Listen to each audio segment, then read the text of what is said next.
Hello students, आज हम partnership final account का एक इलस्ट्रेशन सॉल्व करेंगे। Standard 12 partnership final account first chapter है ये। तो पार्टनरशिप फाइनल अकाउंट में हमको क्वेश्चन में क्या दिया जाएगा, तो ट्रायल बैलेंस। आप देख सकते हैं ये इलस्ट्रेशन है, ये उधर हमको ट्रायल बैलेंस दिया है। ट्रायल बैलेंस में दो साइड रहती है, डेबिट और क्रेडिट। डेबिट बैलेंस दिया जाता है और एक साइड में क्रेडिट बैलेंस दिया जाता है। ठीक है, तो ये जो क्वेश्चन है, ये क्वेश्चन में हमको क्या बनाना है, तो हमको बनाना है trading account, profit and loss account and balance sheet. ऐसे तीन बनाने रहते हैं। तो ये जो सम है उसमें हमको तीन जो बनाने हैं, trading, profit and loss and balance sheet बनाना है। तो वो हम कैसे इजी और फास्ट वे से करेंगे वो हम देखेंगे। तो इलस्ट्रेशन में पढ़ती जाऊंगी और साथ में आपको इजी वे से हम बाकी के कैसे सम करेंगे वो मैं बताऊंगी। तो इलस्ट्रेशन है नंबर 1, पेज नंबर 24 है। दया and Krishna are partners sharing profit and losses in the ratio of 1:1. From the following trial balance and additional information, prepare trading and profit and loss account for the year ended 31st March 2019 and balance sheet as on that date. Trial balance as on 31st March 2019. अब ये जो debit balance दिए हैं, debit side में debit balance जो भी है ये कहाँ आएंगे, तो ये जो डेबिट बैलेंस है ना, वो या तो ट्रेडिंग अकाउंट डेबिट साइड, या profit and loss debit side, या बैलेंस शीट एसेट साइड। तीन साइड में से कोई भी एक जगह पे आएगा। ट्रायल बैलेंस का जो डेबिट बैलेंस है वो या तो ट्रेडिंग अकाउंट डेबिट साइड और profit and loss account debit side और बैलेंस शीट एसेट साइड। तो फर्स्ट है स्टॉक। स्टॉक है, डेट दिया है तो वो ओपनिंग स्टॉक, तो वो जाएगा trading account debit side to opening stock. ठीक है, आप स्केल से देख रहे हैं, मैं स्केल से बता रही हूँ, वो आप देखें। सेकेंड है bills receivable. Bills receivable asset side है, तो ये इधर है बिल्स रिसीवेबल एसेट साइड, ये है। ठीक है, तो इधर है बिल्स रिसीवेबल। फिर है wages and salaries. Word wages पहले दिया है तो हमको वो ट्रेडिंग अकाउंट डेबिट साइड आएगा, वेजिस एंड सैलरीज। फिर है sundry debtors, balance sheet asset side. Bad debts, profit and loss account debit side. Purchases, trading account debit side. Motor car, balance sheet asset side. Machinery, balance sheet asset side. Audit fees, profit and loss account debit side. Sales return, sales return हम sales में से उसको minus करेंगे, trading account credit side. Discount, profit and loss account debit side. Building, balance sheet asset side. Cash at bank, balance sheet asset side. 10% investment. अभी जब भी question में date percentage दिया है तो समझने का कि वो है hidden adjustment. 10% investment, it means क्या, इन्वेस्टमेंट पे 10% इंटरेस्ट है, तो ये 10% investment balance sheet asset side जाएगा। और उसमें हम जो 20,000 है उस पे 10% कैलकुलेट करेंगे तो 2,000 आएगा। वो 2,000 हम 10% इन्वेस्टमेंट में 20,000 प्लस 2,000 लिखेंगे बैलेंस शीट एसेट साइड। तो इधर देखिए balance sheet asset side, investment जो लास्ट दिया है 10% investment 20,000, add interest accrued 2,000, outer column में आएगा 22,000। और दूसरा है profit and loss account credit side, by interest accrued on investment 2,000। ठीक है। उसके बाद है एडवर्टीजमेंट पेड फॉर 9 मंथ्स। देखो इधर भी हिडन एडजस्टमेंट है। This is 4500 for 9 months. तो 12 मंथ्स का कितना, पहले वो फाइंड आउट करना है, और 3 मंथ्स का अभी भी पे करना बाकी है, तो क्या हो जाएगा, आउटस्टैंडिंग हो जाएगा। ठीक है, तो 9 मंथ्स का 4500 है, तो 3 मंथ्स का आएगा 1500। कैसे कैलकुलेट करेंगे, तो 4500 डिवाइड बाय 9, तो कितना आएगा, जो आएगा 4009 9 5 45, ओके। और फिर 9 5 45, तो जो 500 है फॉर 1 मंथ, तो 3 मंथ्स का जो आउटस्टैंडिंग है, तो 500 इंटू 3, तो 1500, तो 3 महीने का एडवर्टीजमेंट का पेमेंट करना बाकी है, तो वो आउटस्टैंडिंग आएगा। Outstanding means balance sheet liability हमारी आ जाएगी, तो बैलेंस शीट में लायबिलिटी साइड लिखेंगे, और आउटस्टैंडिंग है तो वो एक्सपेंस में ऐड करेंगे। तो प्रॉफिट एंड लॉस अकाउंट में 2 एडवर्टाइजमेंट 4500 है, उसमें हम ऐड करेंगे 1500 आउटस्टैंडिंग, और balance sheet liability side outstanding advertisement expenses 1500, okay. इसके बाद है रॉयल्टी। रॉयल्टी है trading account debit side. Trading account में ऑलवेज डायरेक्ट एक्सपेंसेस आएगा, और you can say factory expenses, और प्रॉफिट एंड लॉस अकाउंट में हमेशा इनडायरेक्ट एक्सपेंसेस हम रिकॉर्ड करते हैं, और office expenses. Trading account direct expense और factory expenses, profit and loss account office expenses और इनडायरेक्ट एक्सपेंसेस। ठीक है, अब ये डेबिट बैलेंस हमारा पूरा हमने लिख लिया। अभी हम क्रेडिट साइड जाएंगे, क्रेडिट बैलेंस लिखेंगे। क्रेडिट बैलेंस जो है इसकी जगह क्या है, तो इसकी जगह एक तो ट्रेडिंग अकाउंट क्रेडिट साइड, और profit and loss account credit side, और बैलेंस शीट लायबिलिटी साइड। ठीक है, तो सबसे पहले है जनरल रिजर्व। जनरल रिजर्व आएगा balance sheet, general reserve balance sheet liability side. ठीक है, फिर उसके बाद है कैपिटल 1,60,000, और दया का और कृष्णा का जो है कैपिटल, वो हम कैपिटल में दोनों का लिखेंगे, दया का और कृष्णा का।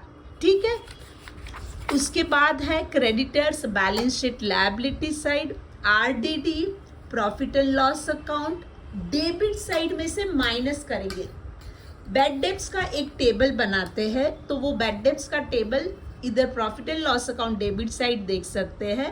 2 bad debts, add new bad debts, add new RDD less old RDD. देखो अगर हम क्रेडिट बैलेंस को क्रेडिट साइड नहीं लिख रहे हैं, तो हम डेबिट में से माइनस कर रहे हैं, तो ये टेबल में हमको इधर से less RDD old. Trial balance में जो आरडीडी है वो ओल्ड आरडीडी, ट्रायल बैलेंस में जो बैड डेब्ट्स है वो ओल्ड बैड डेब्ट्स, और एडजस्टमेंट में जो आरडीडी है वो न्यू आरडीडी, और एडजस्टमेंट में बैड डेब्ट्स है वो न्यू बैड डेब्ट्स। ठीक है, फिर फाइनल फिगर आउटर कॉलम में आएगा। उसके बाद है sales. Sales trading account credit side, outstanding wages तो balance sheet liability side, purchase return तो परचेसिस में से माइनस करेंगे purchases returns, discount trading profit and loss account credit side क्योंकि वो एक इनकम है। तो ऐसे हमने ट्रायल बैलेंस में जो दिया है वो हमने सब बराबर तरीके से लिख लिया। अभी हम देखेंगे एडजस्टमेंट एंड एडिशनल इंफॉर्मेशन जो दिया है वो लिखेंगे। हमेशा ध्यान रखना ट्रायल बैलेंस में जो भी दिया है उसकी 1 इफेक्ट आएगी, एडजस्टमेंट में जो भी है उसकी 2 इफेक्ट आएगी। सबसे पहली एडजस्टमेंट है क्लोजिंग स्टॉक। क्लोजिंग स्टॉक कितना है 40,000, तो 40,000 हमको दो जगह पे लिखना है। तो एक आएगा trading account credit side by closing stock और दूसरा है बैलेंस शीट एसेट साइड। तो बैलेंस शीट एसेट साइड इधर देखिए क्लोजिंग स्टॉक 40,000, ठीक है। सेकेंड एडजस्टमेंट है depreciation building and machinery at the rate 5% and 3% respectively. तो बिल्डिंग का जो भी अमाउंट है बैलेंस शीट में हमने बिल्डिंग का अमाउंट है वो है 75,000, तो 75,000 पे 5%, 5% 75,000 पे कैसे निकालेंगे, तो 75,000 into 5 divide by 100, 75,000 into 5 divide by 100, तो डेप्रीशिएशन आएगा 3,750। तो हमको बिल्डिंग में से बैलेंस शीट एसेट साइड जो बिल्डिंग लिखा है इनर कॉलम में उसमें से डेप्रीशिएशन 3,750 माइनस करना है और आउटर कॉलम में 71,250। वैसे ही मशीनरी पे 3% है, तो मशीनरी की वैल्यू है 1,14,800, तो 1,14,800 इंटू 3 डिवाइड बाय 100, तो आउटर कॉलम में आएगा डेप्रीशिएशन आएगा 3,444 और ये हमको आउटर कॉलम में उसमें से माइनस करके लिखेंगे। ये दो depreciation profit and loss account debit side आएगा और उधर लिखेंगे टू डेप्रीशिएशन ऑन बिल्डिंग और मशीनरी, दोनों का टोटल करके आउटर कॉलम में आएगा उसका टोटल जो है 7,194। उसके बाद है third adjustment bills receivable included dishonoured bill. जो बिल्स रिसीवेबल है include a dishonour bill. Dishonour bill का मतलब क्या है कि ये बिल कैंसिल हो गया, तो बिल रिसीवेबल में से हम वो 3,000 माइनस करेंगे और उससे हमको पैसा लेने का बाकी है। उसने बिल दिया था बट वो बिल कैंसिल हो गया, तो वो हम लोग का उससे पैसा लेने का बाकी हो जाएगा और बिल भी लेने का बाकी हो जाएगा। अगर वो बिल नहीं दे रहा है तो हम उसको किस में ऐड करेंगे, डेटर्स में। तो ये एडजस्टमेंट में बिल्स रिसीवेबल में से 3,000 माइनस करेंगे, इधर देख सकते हैं डिसऑनर और आउटर कॉलम में टोटल, और ये जो है उसको हम आप इधर वर्किंग नोट दी है, देखो डेटर्स दिए हैं 1,32,500 और ऐड करेंगे बिल्स डिसऑनर वाला 3,000, बिल्स रिसीवेबल में से माइनस करेंगे और इधर हम वो 3,000 ऐड करेंगे, ठीक है। फिर उसके बाद वाली एडजस्टमेंट है, इट मीन्स दो इफेक्ट, दूसरी कौन सी, डेटर्स में ऐड और बिल्स रिसीवेबल में से minus. Fourth one, goods worth ₹1,000 taken by Daya for personal use was not entered in the books of accounts. जो 1,000 के गुड्स है वो पर्सनल यूज मीन्स ड्राइंग्स, तो ड्राइंग्स की दो इफेक्ट आती है। सबसे पहली इफेक्ट इधर trading account credit side bye goods taken over by Daya for personal use 1,000, और दूसरा है दया का जो कैपिटल है उसमें से माइनस करेंगे goods taken over by Daya for personal use 1,000, ठीक है। तो ऐसे उसकी दो इफेक्ट आएगी। उसके बाद है write off 1,800 as bad debts, it means ये न्यू बैड डेट्स है, and maintain RDD at 5% on sundry debtors. अभी इधर है ना सन्ड्री डेटर्स कैलकुलेट करना पड़ेगा। ऑलरेडी टेक्स्ट बुक में आपको नीचे वर्किंग नोट दी है। एक है सन्ड्री डेटर्स, टोटल जो ट्रायल बैलेंस का फिगर है 1,32,500, उसमें हमने बिल डिसऑनर वाला 3,000 ऐड किया है, ठीक है। ये RDD और बैड डेट्स वाला हम एडजस्टमेंट बाद में करेंगे, पहले हम लोग ये लास्ट वाला एडजस्टमेंट करें जो है goods of ₹6,000 were sold but no entry was made in the books of accounts. Means 6,000 के गुड्स बिके बट हमने एंट्री नहीं की, इट मीन्स हमने रिकॉर्ड नहीं किया। तो हम क्या करेंगे, हम उसको रिकॉर्ड करेंगे बुक्स में, बराबर। तो बुक्स में हम रिकॉर्ड करेंगे तो कैसे करेंगे, तो हम ये सेल्स में ऐड करेंगे। और दूसरा आएगा ऐड किधर होगा, सन्ड्री डेटर्स में।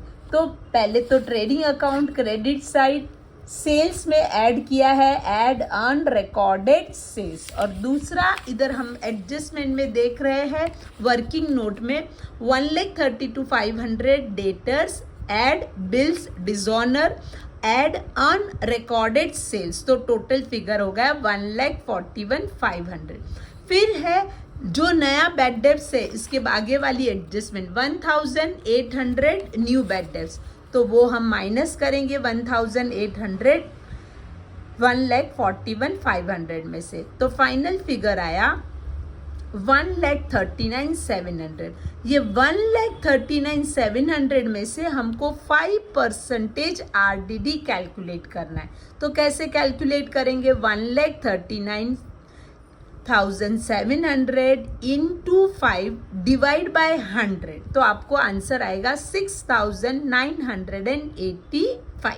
ये हम उसमें से माइनस करेंगे और आउटर कॉलम में लिखेंगे 1,32,715। तो इधर आएगा, देखो आप डेटर्स में डायरेक्ट फिगर दिया है 1,32,715, देख सकते हो। ये सेम इधर पूरा दूसरी बार लिखा है और वही उसका प्रॉफिट एंड लॉस अकाउंट में ये जो हमने टेबल बनाया है, तो क्या है, 2 बैड डेब्ट्स 1,000 जो ट्रायल बैलेंस वाला है, add new bad debts already की हम लोग को दिया है 5th एडजस्टमेंट में, वो हम ऐड करेंगे। उसके बाद है न्यू RDD जो हमने अभी एंड में कैलकुलेट किया है 6,985। ठीक है, आउटर कॉलम टोटल करेंगे और इसमें से लेस ओल्ड RDD जो हमको ट्रायल बैलेंस में दिया है, ये माइनस करके आउटर कॉलम में फाइनल फिगर करेंगे। अभी हमने पूरा सम सॉल्व कर लिया, अभी हमारा टैली करना बाकी है। तो टैली कैसे करेंगे, तो डेबिट साइड का टोटल और क्रेडिट साइड का टोटल दोनों लेंगे, दोनों में से जो ज़्यादा है वो लिखेंगे। तो इधर क्रेडिट साइड का टोटल ज़्यादा है, तो क्रेडिट साइड का टोटल है 3,30,500, तो जो ज़्यादा है वो दोनों साइड लिखेंगे। और डेबिट साइड का टोटल कितने अमाउंट से कम है, तो 1,09,500। ये है बैलेंसिंग फिगर। ये बैलेंसिंग फिगर क्या बन जाएगा, ग्रॉस प्रॉफिट। और उधर क्या लिखेंगे, 2 ग्रॉस प्रॉफिट कैरिड डाउन। ये ग्रॉस प्रॉफिट डेबिट साइड का हम क्रेडिट साइड लेके जाएंगे और लिखेंगे by gross profit brought down. फिर क्रेडिट साइड वापस सेम क्रेडिट साइड का टोटल करेंगे और डेबिट साइड का टोटल करेंगे।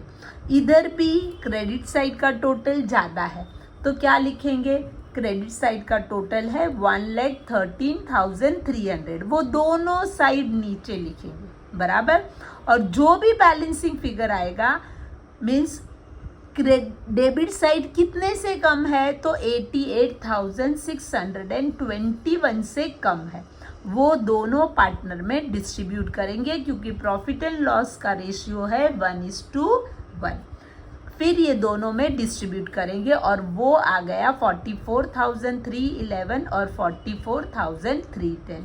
इसको हम कहाँ लेके जाएंगे, तो इसको हम जो बैलेंस शीट में कैपिटल है उधर हम दोनों को ये ऐड करेंगे। एक है दया में ऐड करेंगे, दूसरा है कृष्णा में ऐड करेंगे। तो आप देख सकते हैं इधर 44,311 और 44,310 ये ऐड करेंगे। इसके बाद दया जो 1,000 का ड्राइंग्स किया था पर्सनल यूज़ के लिए, वो हम माइनस करेंगे और आउटर कॉलम में फाइनल फिगर लेके जाएंगे। और कृष्णा का तो कुछ ड्राइंग्स नहीं था, सिर्फ नेट प्रॉफिट था, वो ऐड करेंगे। और बैलेंस शीट का लायबिलिटी साइड और एसेट साइड दोनों साइड टैली होना चाहिए, तो आपका सम राइट हो जाएगा। आपको किसी को कुछ भी डाउट है तो आप मुझे पूछिए मैसेज द्वारा भी। Thank you students.